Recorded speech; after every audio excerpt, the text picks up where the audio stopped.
So hello everyone, आज चाहिँ म यो थर्ड पूर्वाञ्चल युनिभर्सिटीको ब्याचलरको सिभिलको थर्ड सेमको सर्वे भन्नेको बारेमा च्याप्टर 9 को बारे डिस्कस गर्दैछु। हेर्न सक्नुहुन्छ chapter 9 field astronomy and GPS.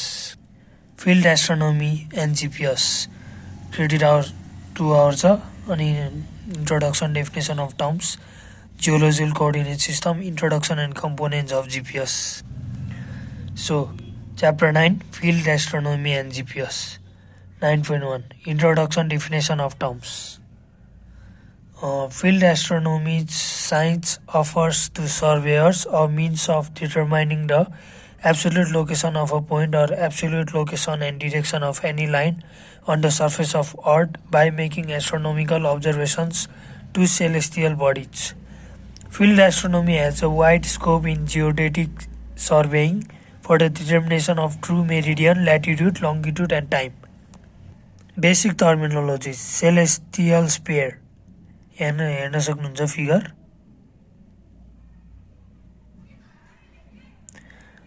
नाडिर भयो, जेनिट भयो। यो the imaginary sphere on which the celestial bodies, that is sun, star, moon, etc. appear to lie is known as celestial sphere. As the heavenly bodies are at vast distance attached to the surface of imaginary celestial sphere, the center of Earth may be assumed as the center of celestial sphere. Zenith and nadir. These are 2 points on celestial sphere opposite to each other lying above and below the observer.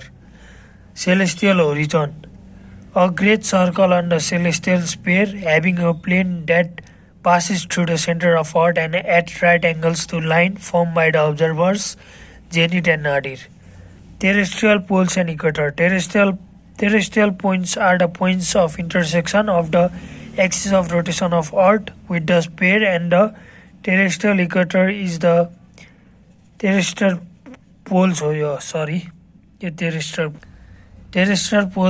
Terrestrial poles are the points of intersection of axis of rotation of Earth with the sphere, and the terrestrial equator is the great circle of the Earth which is perpendicular to axis of rotation of Earth. Celestial poles and celestial equators. If the Earth's axis of rotation is extended to both directions, it will intersect with the celestial sphere at 2 points called celestial poles. And similarly, celestial equator is the great circle of celestial sphere in which the plane of intersection of terrestrial equators with the celestial sphere lies. Observer's meridian. Circle which passes through the zenith and nadir of the observation point as well as through the poles of the celestial sphere is called observer's meridian. Prime meridian. Vertical circle which is at right angles to the observer meridians. भनेको चाहिँ prime meridian भनेको चाहिँ एउटा यस्तो vertical circle हो जुन चाहिँ observer मेरिडियनसम्म perpendicular हुन्छ, 90 डिग्रीमा हुन्छ। त्यस्तै अर्को टपिक छ 9.2 मा geographical coordinate system. Different coordinate systems have different methods of splitting the Earth. A coordinate system enables every location on the Earth to be specified by a set of coordinates of non-location on a grid. There are 2 major global coordinate systems known as geographic coordinate system, latitude and longitude, and universal Mercator system, UTM. The most well-known coordinate system is geographic coordinate system, which is used to measure latitude and longitude to determine their location. Lines of latitude runs parallel to the equator, in which positive number represents northern hemisphere and negative number represents southern hemisphere, and the equator representing 0 degree latitude. Lines of longitude runs east and west parallel to the prime meridian, with positive numbers representing eastern hemisphere and negative number representing western hemisphere, and equator representing 0 degree longitude. यहाँ हेर्न सक्नुहुन्छ figure चाहिँ यस्तो छ। Coordinate format and notation, decimal degrees. हेर्न सक्नुहुन्छ यस्तो छ फिगर चाहिँ। Another important variable considered when talking about location is datum. The Earth is not a perfect sphere, and hence the shape makes mapping the Earth a little more complicated as the Earth doesn't fit completely to our mapping grid system. भनेको चाहिँ datum भनेको अर्को एउटा यस्तो एउटा important variable हो। लोकेसनको कुरा गर्दा यो चाहिन्छ। अनि हाम्रो अर्थ चाहिँ हाम्रो अर्थ ठ्याक्कै स्पेयर छैन, ठ्याक्कै गोलो छैन, अलिकति उ छ। अनि जसले गर्दा चाहिँ हाम्रो म्यापमा अर्थ फिट हुँदैन, ट्याक्कै फिट हुँदैन, जसले अलि मोर कम्प्लिकेटेड बनाइदिन्छ। Datum are known as geographic shapes of Earth which we can apply to maps. हामीले अर्थलाई हामीले आफ्नो म्यापिङ ग्रिडमा राख्न सक्दैनौँ। सो डाटम भनेको एउटा त्यस्तो जियोग्राफिक सेप हो अर्थको जुन चाहिँ हामी म्यापमा युज गर्न सक्छौँ। So that the coordinate system can still work. It is divided into two broad categories: local referencing datum, global referencing datum. Local referencing datum. It is a datum that has been developed for a set local area of one on national level. Local referencing datum भनेको चाहिँ एउटा यस्तो datum जुन चाहिँ एउटा यस्तो local एरियाको लागि मात्र डेभलप भएको, त्यो पनि नेसनल लेभलको लागि मात्र।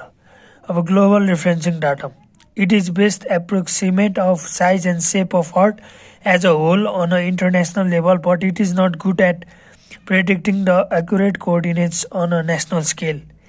भनेको चाहिँ ग्लोबल रिफरेन्सिङ डाटम भनेको चाहिँ अपोजिट टु लोकल रिफरेन्सिङ डाटम, जुन भनेको चाहिँ यो अर्थको सेप र साइज एज अ होलमै छ, जुन इन्टरनेसनल लेभलको लागि नै बनाएको हो। तर यो चाहिँ नेसनल स्केल, नेसनल बाउन्ड्रीको लागि चाहिँ गुड छैन। त्यस्तै अब यो च्याप्टर 9 को लास्ट टपिक रहेको छ introduction and components of GPS. The global positioning system GPS is a satellite-based navigation system made up of a network of 24 satellites placed into orbit by the US Department of Defense. GPS was originally intended for military application, but in 1980s the government made it available for civilian use. The satellites in the GPS constellation are arranged into 6 equally spaced orbital planes surrounding the Earth. Each plane contains 4 slots occupied by the baseline satellites. This 24 slots arrangement ensures users can view at least 4 satellites from virtually any point on the planet. Now, components of GPS चाहिँ यस्तो छ: control segment, user segment, space segment. यो आईको तल चाहिँ यो चाहिँ aeroplane, vehicle, सिप etcetera हो। यो चाहिँ कम्पोनेन्ट्स अफ जिपिएस हो। सो कम्पोनेन्ट्स अफ जिपिएसमा हेरौँ। 1 मा छ space segment, composed of satellites arranged in 6 orbital planes inclined at 55 degrees to the equator and with a 12-hour periods. Satellite transmits signal from space on the basis in which time and position of user is measured. The satellites orbit at altitudes of about 20,200 km each. Each satellite contains 4 precise atomic clocks, but only one is used at a time. 2 मा छ control segment. Control सेगमेन्टमा पनि 3टा part छ: master control, monitor station, ground antennas. Master कन्ट्रोलमा हेरौँ। provides command and control of GPS constellation, uses global monitor station data to compute precise location of satellites, monitors satellite for broadcast and system integrity, generates navigation messages for upload to satellite. The master control station is situated in Colorado, USA. त्यस्तै monitor station track GPS satellites as they pass over it, collect navigation signals, range or carrier measurement and atmospheric data, feed observations to master control station, utilize sophisticated GPS receivers. त्यस्तै अर्को छ ground antenna, sense command navigation data uploads and processor programs to satellite, communicate via S-band and perform S-band ranging to provide anomaly resolution and early orbit support. Tracking GPS satellites in order to determine and predict satellite location, system integrity, behavior of satellite, atomic flux, atmospheric data, and other consideration. This information is then packed and uploaded into GPS satellites through S-band links. त्यस्तै last छ user segment. It consists of GPS receiver and user community. The typical receiver is composed of an antenna and a preamplifier, radio signal microprocessor, control and display device, data recording unit and power supply. GPS receivers converts the signal into position, velocity and is the estimates.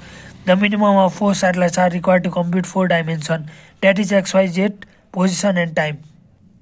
So अब जिपिएसको working mechanism पनि हेरौँ.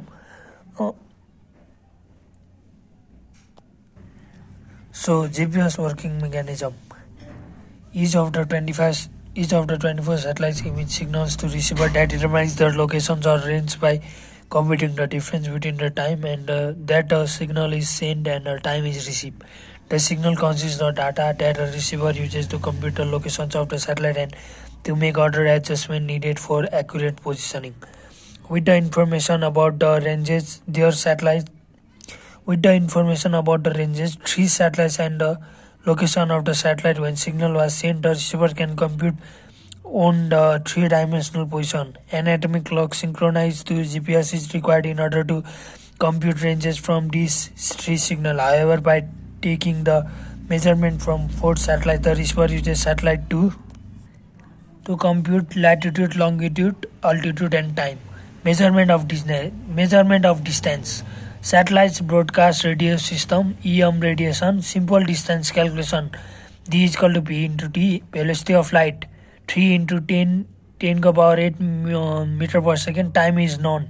Difference between send and receive. Distance is calculated. So आजको लागि content यति नै थियो.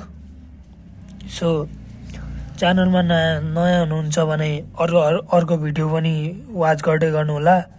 So thank you.